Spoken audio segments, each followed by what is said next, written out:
Welcome, great patriotic friends, to August 16th on Joe's Daily U.S. History Lesson. I am your host, Joseph DeCristoforo. One of the reasons why I do this show is because I'm proud of America, especially our troops. If you are serving or if you've ever served in the military, thank you. I assembled this podcast from a tool shed in my backyard in beautiful San Diego, America's finest city. If you're ever looking to move here, or if you have any questions about real estate investments or properties, check out TeresaLovesRealEstate.com, then give her a call at 619-507-4906. And now let's begin the show as we normally do with a Pledge of Allegiance. So let's everybody stand up, face the flags if we have one, and put our right hands over our hearts and begin.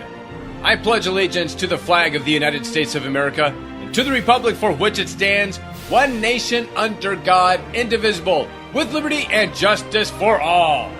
Very nice. And now on to today's show. Detroit falls to the British. We'll wish a happy birthday to Mrs. Electra Webb of the Shelburne Museum. Bremerton dies. He invented Coca-Cola. I'll tell you that whole story. The Ramones play punk music. And the Miami Dolphins become the first expansion team in the AFL. All right, so now let's get started. 1812. As in the War of 1812. Detroit falls to the British and Shawnees. Just a month prior, American General William Hull, veteran of the Revolution, now 59 years old, led a 2,500-man army to the Detroit River and made camp at Fort Detroit. He sent a strong message to the inhabitants of Canada, threatening that in so many words, Mr. Canadian inhabitant, that the Americans are coming into your country to fight the British and Indians, so stay out of the way. If you're not part of the solution, you're part of the problem. I'm paraphrasing, of course. Big tough words. And yet, Hull was totally unprepared when the attack actually came. On August 11th, when he saw a sea of redcoats and Indians yelling their battle cries, Hull panicked, and even though his army outnumbered his enemy, for some reason, he raised the white flag and surrendered the city. By the 16th of August, the British and Shawnees took over Detroit. It would be another 13 months before future U.S. President General William Henry Harrison could recapture the city. Hull, meanwhile, after the War of 1812 was over, was court-martialed for cowardice and neglect of duty in surrendering the fort and sentenced to death. President James Madison, however, reversed the sentence due to Hull's previous brave actions during the Revolution. 1888. Happy birthday, Electra Havemeyer Webb, founder of the Shelburne Museum in Vermont. When she was growing up, Electra's parents, Electra's her real name, by the way, collected some seriously good stuff from Asian and European countries. Very cool. But what about the American antiques? You know, those things are pretty cool too. So, Mrs. Webb decided to carry on her parents' hobbies, only an Americanized version of it. In 1947, she opened Shelburne Museum, featuring the Collection of Collections, as she calls it, an educational project, varied and alive, according to the museum's website. Everything Americana she needed for the museum is already there up and down the East Coast.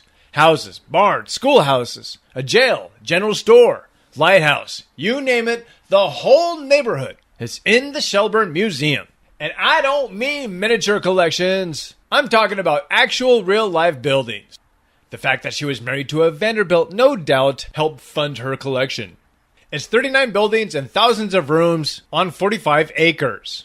The collection is massive. Dolls, tools, carriages, toys, furniture, American Indian artifacts. Check it out. Happy birthday, Electra.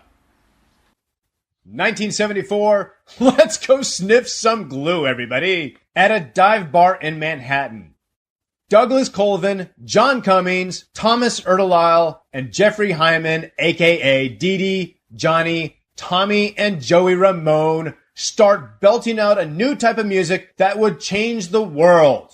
It was noisy, they couldn't play more than 3 notes, they were terrible. They were so bad that across the Atlantic, bands like The Clash and Sex Pistols started forming.